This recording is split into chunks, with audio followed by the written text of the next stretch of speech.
Last night I dreamed of my grandmother for the first time in a long, aching decade since she left me. I still remember every detail so clearly. She was standing in the middle of a sunlit field, her frail hands gently folded together, just like when she used to knit sweaters on the porch. Her silver hair shimmered in the light, and her eyes, oh, those eyes, deep like an autumn lake, looked at me with a tenderness I had almost forgotten. She didn't say a word, just smiled, but when I woke up, my heart was pounding like it might burst and tears streamed down my cheeks, not because I was sad, but because I could feel her presence.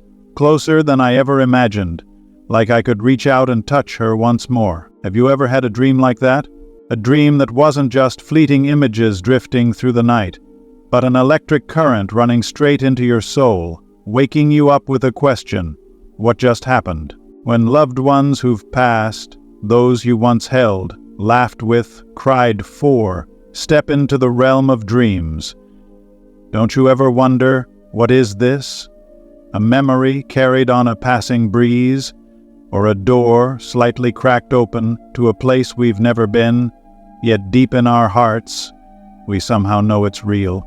Imagine for a moment you wake up and still feel the soft touch of their hand on your shoulder.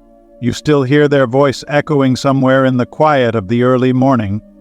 That's not just your mind playing tricks on you. It's a calling, a thread pulling you beyond the borders of this visible world, into a timeless space we only dare visit in our deepest dreams. I want you to sit with me today in this dimly lit room, or wherever you're watching this video from. Together we'll step through that mysterious veil, not to find all the answers, because perhaps none of us ever truly will, but to listen, to feel, and to explore what our dreams might be whispering to us.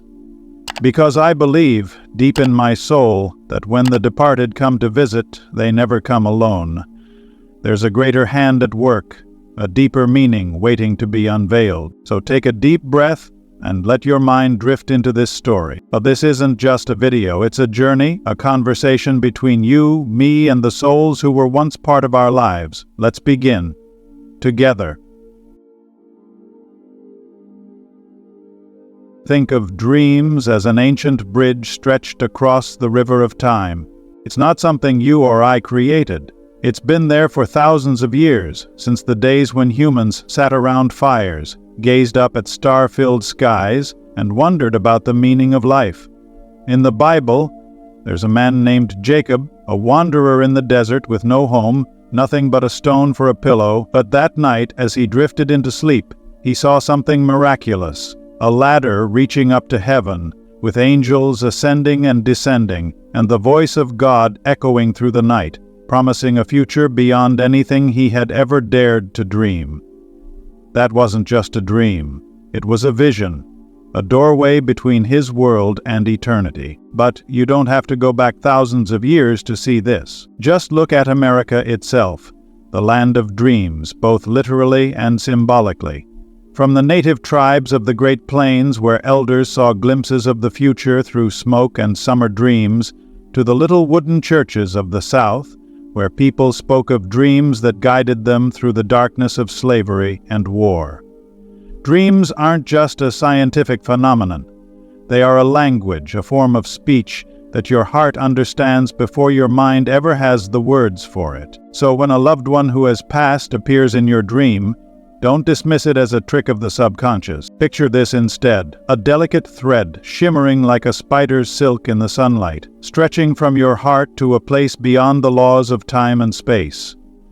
They didn't come by accident, not when you're lost in the shadows of your darkest days, not when you need a glimmer of light to carry on, not when you need to hear, just once more, that life is bigger than what you see. C.S. Lewis, who lost the woman he deeply loved and wrote about his grief with raw, heartbreaking honesty, once said, "There are far, far better things ahead than any we leave behind." And if he was right, and I believe he was, then those who have passed aren't gone, they've been transformed, passed through a veil our human eyes can't penetrate. And when they return in our dreams, perhaps they carry a sliver of that eternal light, not to boast, but to share, to remind you that you are not abandoned in life's storm. Think back to the last time you dreamed of them. What was it that made it unforgettable? Was it the way they looked at you, like they understood every unspoken pain you've been carrying? Was it their voice, echoing like an old song you've heard 100 times before? Or was it simply that, for a fleeting moment, you didn't feel alone? That wasn't an illusion, it was a whisper, a message etched in the space between life and death. And today, we're here to listen to it together. I want you to pause for a moment, close your eyes, and think about them, the one you loved and lost. What did they say to you in that dream? What did they do? And more importantly, how did you feel when you woke up? Hold on to that feeling, because it will be the lantern that lights our path through the next part of this journey. Imagine Sarah, a 28-year-old woman living in the suburbs of Chicago. 3 months ago, her father passed away after a sudden stroke. He left too quickly, leaving her with a heart full of unanswered questions and overwhelming grief. She blamed herself for the busy days when she didn't visit, for the small arguments over little things, for all the "I love you, Dad" moments she never got to say. That pain became a heavy shadow, clinging to her every day, every night, making her feel like she hadn't just lost her father, but a part of herself. But then one night everything changed. Sarah dreamed of her father. He was sitting in his old armchair in the living room, the same chair he used to sit in every evening to watch baseball, holding a cold cup of coffee in his hand. He looked at her, eyes gentle and warm, just like she remembered, and said, "You're going to be okay, Sarah. Don't carry this sadness forever. I'm always here." It wasn't a loud or booming voice, just a soft whisper, but it was enough to wake her up, with tears streaming down her face. For the first time in weeks, she felt a sense of peace, as if he had crossed the distance from eternity just to hold her again, to remind her that everything would be all right. Have you ever felt something like that? A dream that stepped into your darkness like a small flame, gently pushing away the cold of loss? Psalm 34:18 says, "The Lord is close to the broken-hearted and saves those who are crushed in spirit." I believe that sometimes God doesn't come to us in thunderous miracles or voices from the sky.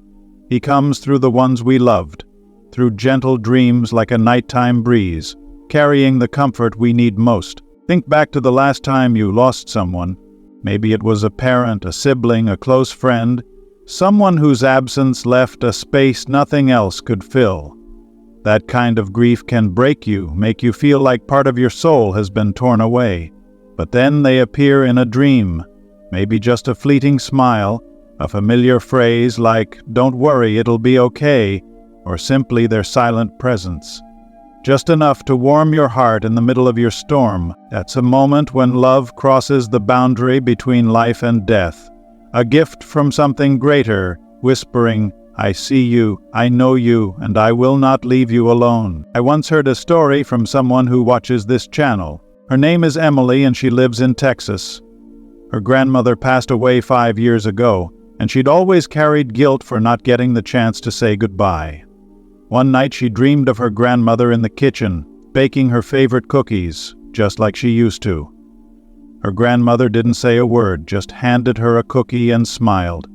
When Emily woke up, she could still smell cookies in the air, even though no one had baked anything. She told me, "I don't know if it was real or just my imagination, but I felt like she forgave me, and I didn't feel alone anymore." I want to hear your story too. In the comments below, tell me, have you ever dreamed of someone you lost? And did that dream change the way you felt about your grief? Maybe it was something they said, a touch of their hand, or just the look in their eyes. What was it that made your heart feel lighter? Please share it, because your story might be the light that helps someone else find their way through their own darkness. But not every dream is filled with light and tenderness. There are nights when they don't come to soothe you, but to shake you awake, like an alarm bell ringing in the middle of a trance.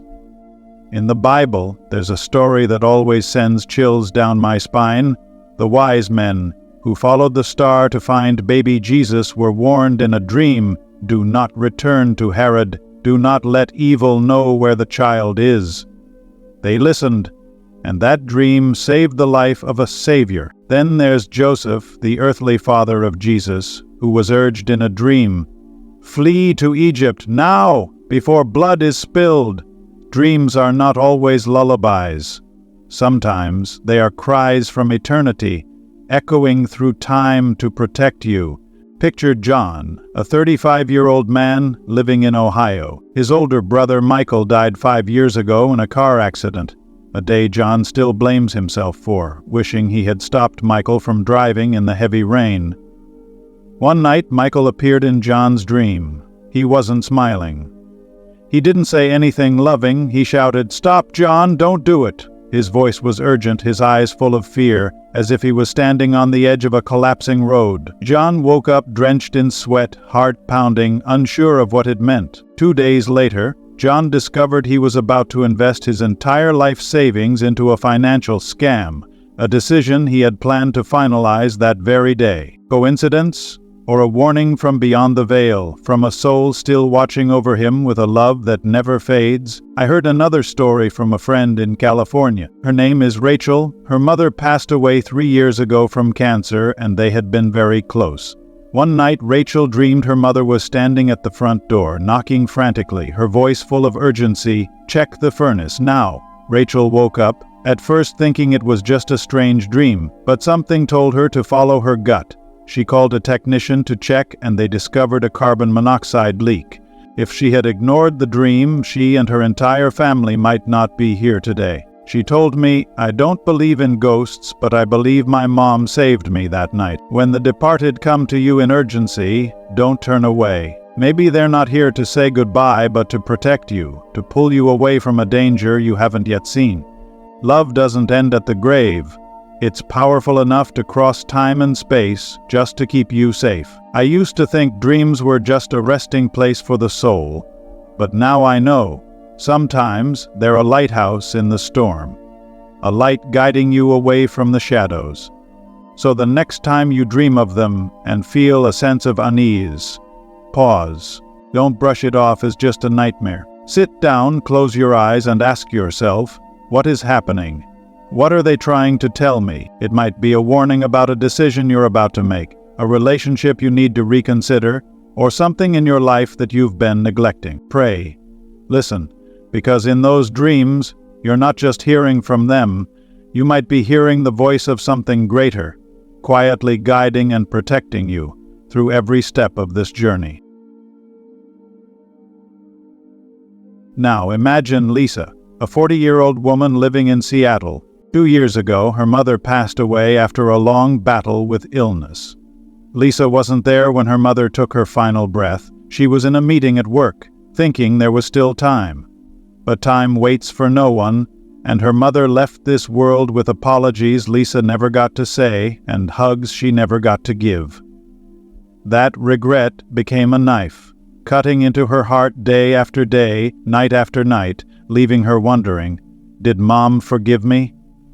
Do I even deserve to be forgiven? Then one night the dream came, like an unexpected breeze. Lisa saw her mother standing in the backyard garden, the very place they used to plant flowers together on bright summer days.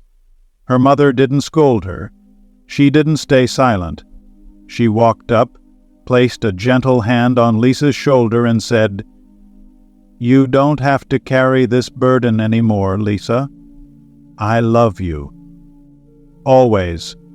Her voice was as soft as the lullabies she once sang, but as powerful as a promise that could never be broken. Lisa woke up sobbing like a child, but for the first time in 2 years, she felt free, as if the veil between life and death had opened just long enough to hand her a priceless gift: forgiveness. In Colossians 3:13, the Bible says, "Forgive one another as the Lord forgave you." But what happens when time runs out? When the words, "I'm sorry" or "I love you" never got the chance to be spoken in this life? I believe that dreams are sacred spaces, a hidden room God builds between two worlds, where love and grace can flow through, healing wounds we thought would bleed forever. C.S. Lewis, who lost the love of his life and wrote about his grief with breathtaking honesty, once said, "Love is the currency of eternity." and I believe that now more than ever.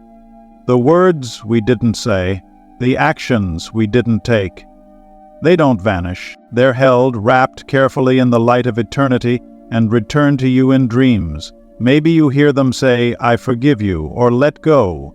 It's okay now." That's not a trick of your imagination. It's truth, written in the ink of their soul, sent to free you from the chains of the past. Think of the person you've lost. Is there something you wish you had said? Is there a pain you still carry, like a heavy stone in your pocket? I once met a man named Mark in Oregon. He lost his father after a huge argument. They hadn't spoken for 6 months before his father passed. One night he dreamed of his dad standing on a beach, the waves lapping at his feet, saying, "Son, I'm not angry, just live a happy life, okay?" Mark told me that dream changed him. He stopped blaming himself and started living the way his father would have wanted him to. So next time they visit you in a dream, pay attention. Maybe they're not there to remind you of your mistakes, but to help you lay them down. Listen, feel, because in that moment, you are not only being forgiven by them, you are being forgiven by yourself and by a higher power who sees you with unconditional love. Now ask yourself a bigger question, one that goes beyond everything we've talked about so far. If your loved ones who have passed could see you from eternity, what do you think they would want? Would they want to see you buried in the shadows of regret, watching the days slip through your fingers like sand without purpose, without joy? Or would they want to see you rise, take a deep breath, and live a full life?